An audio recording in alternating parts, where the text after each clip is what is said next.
Welcome back, guys. This is the Real Film School, and this is Akbar here.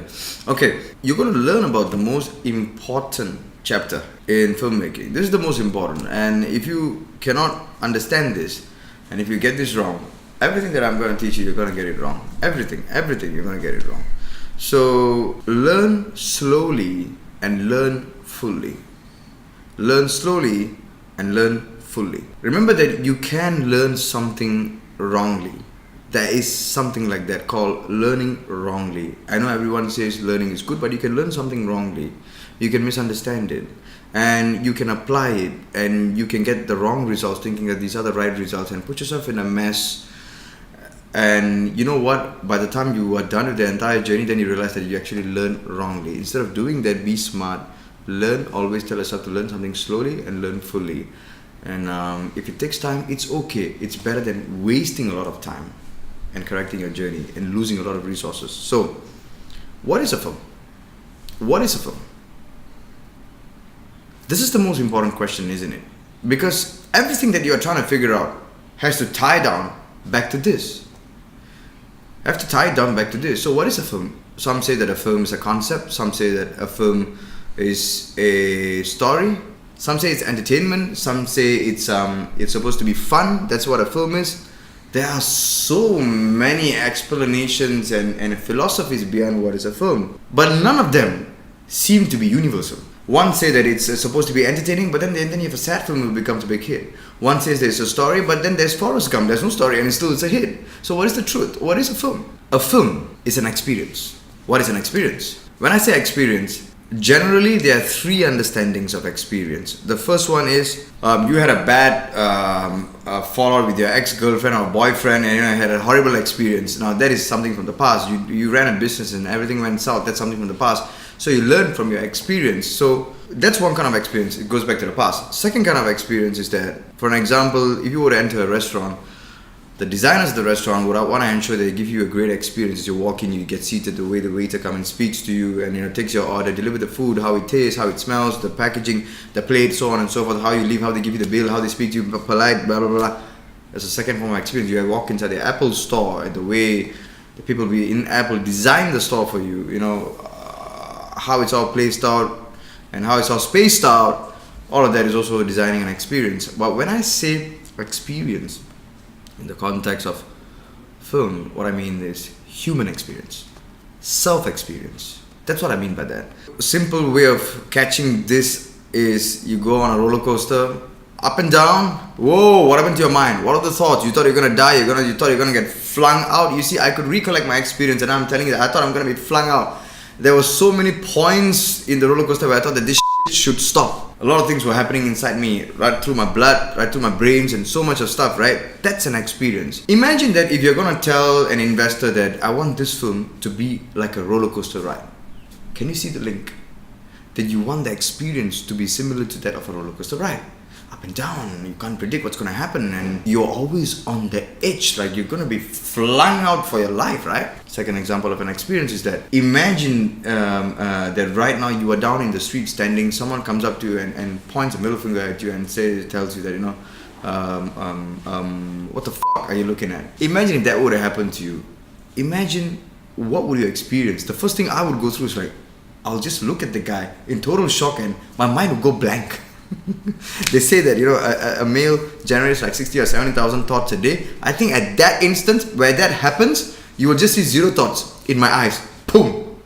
That's an experience. Say if you were to, I remember one of my, I was a fireman in national service. There was a fire call, and in Singapore we have a jeep. It's called a fire jeep. It has got no doors. So I'll try to we get the picture. So I was sitting on the jeep and my commander said that there's a fire, so we got to don our apparatus and so on and so forth. The jeep took a U-turn.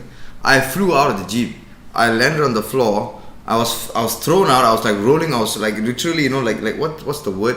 Like scraping on the floor. And this is the best part about it. I was seated on the jeep. The jeep made a U-turn like that, and when I flew out, I'm like being flung out like that. The jeep is going this way, and I could see the other cars right from. I could see the brand Toyota, all the other cars. I could see them, and I flung, I fell, the cars hit the brake, I could hear the screeching sound of the tires. I'm scraping onto the floor. Quite a distance, I slam onto the curb with my BA set. I could hear the sound, and the set hit my spine. There was an injury. Then I was like lying down, but I was on my full fireman gear. And then I woke up. My section commander came running to me. He was so freaked out. He's going to lose his job. And then he asked me, "Are you okay?" "I'm okay. Let's go fight the fire." And then we got back onto the jeep. We went to the fire call, and then we fought the fire. You see, this is an experience. I just told you my experience, correct? So, all these are human experiences. And a film is about that. It's about when you collect all these individual experiences, you put them together for 2 hours, what is the experience you deliver to the audience viewing it? Is it going to be action? Is it going to be thriller? Is it horror? Is it love they're going to experience? What is it that they're going to experience? What is it? That's how you get the genres. That's how the genres are born. Because of the experience you're delivering. And if you can deliver an arresting experience, you have a good film. If you can deliver an arresting experience, you have a good film. If you can't, you have a bad film. You read a book. There is story inside it, correct? But there's no music to it. There's no visuals to it, right? That's a story. That's enough. But in a film, you have got many other elements. Like, you have got music. You know, if a guy is going to propose to a girl, you can enhance this scene through the music, right? Something beautiful, light behind following through can enhance the experience of the audience.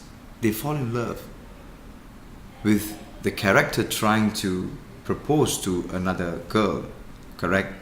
But the music is a line, it's kind of a character as well, correct? So the music is very close and similar to what the guy is going through. What the guy is going through, what the character is going through. If the guy is going to be proposing to a girl, the music kind of like embodies the same shape as his emotions. That is an experience. That's how you enhance the experience. And of course, you can further enhance the experience through the acting. Experience means the experience the audience gets. If the actor is bad, then the audience feels like, what the shit is going on? But if the guy is doing a great job, you know, he's all romantic, and then so the audiences feel something over there. This is experience. You're giving an experience to the audience. Imagine that. So that is through the acting, through the music, through the sound. Imagine if they are proposing. Imagine if they are proposing in a place where there is a beautiful river. And then there's like trees and leaves which are like rustling, those kind of sounds. Imagine he's proposing. In your backdrop, you've got a little bit of a streaming river sound. You know, the sound of a water running, very subtle. And then you have the rustling leaves. Does it enhance the experience for the audience? It does, doesn't it? So you have the sounds, you have your acting, and you have your music, and then you got the angle, the composition, and the lighting. Imagine if you film this 7 o'clock in the morning when the sun is rising, golden light. Imagine the experience. Imagine the experience. Isn't it lovely? Isn't it magical? Compared to doing it 12 o'clock in the afternoon, it looks different, right? So that is you have the cinematography, you have the angles. What's the angle you're going to choose? Is it going to be wide? Are you going to show the river behind them? Is it going to be tight? What is the experience you're going to give? And then after that, so you got the visuals, and then and you have the final one, which is the signature, I call it. It is the reasoning. If you look at every filmmaker, they have their own way of putting the film together, correct? From Christopher Nolan to Francis Ford Coppola to Zack Snyder to whoever it could be. If you realize something, if you realize that, you know, there were so many Batman flicks made, but the one which was made by Christopher Nolan was the best. The one made by Zack Snyder is shit. Why is it that it is pretty much like the same Batman? It is like pretty much like, you know, the same characters and so on and so forth. But why is that this one is so different? Because the experience equation is reasoning. The way a director reasons. Now this is very deep. I'll cover all of this as we go by. But today, what is a film? A film is an experience. What is a series? It's an experience. It could be Breaking Bad or whatever. Visually, when you tell a story, it's about the experience you deliver to the audiences. What are the ways you can enhance and create an arresting experience for the audiences? What are the ways? Well, you have the sound, you have the sight, you have the angles, you have the acting, you have the music, and most importantly, you have reasoning. The way you reason, the way a filmmaker reasons, that really changes everything. Okay, it's like it plays a very big role, like 60-70% kind of a role. Okay, so I hope you understand today something which you cannot find in film schools. I have not really looked through other film schools syllabus and modules, but I'm pretty confident that they don't talk about the experience. So everything I'm going to teach you, so on and so forth, will be tied down back to this, what I'm trying to teach you today. Post your comments, ask your questions. I will do my best to answer. So this is the Real Film School, and my name is Akbar. Have a good one. Yeah.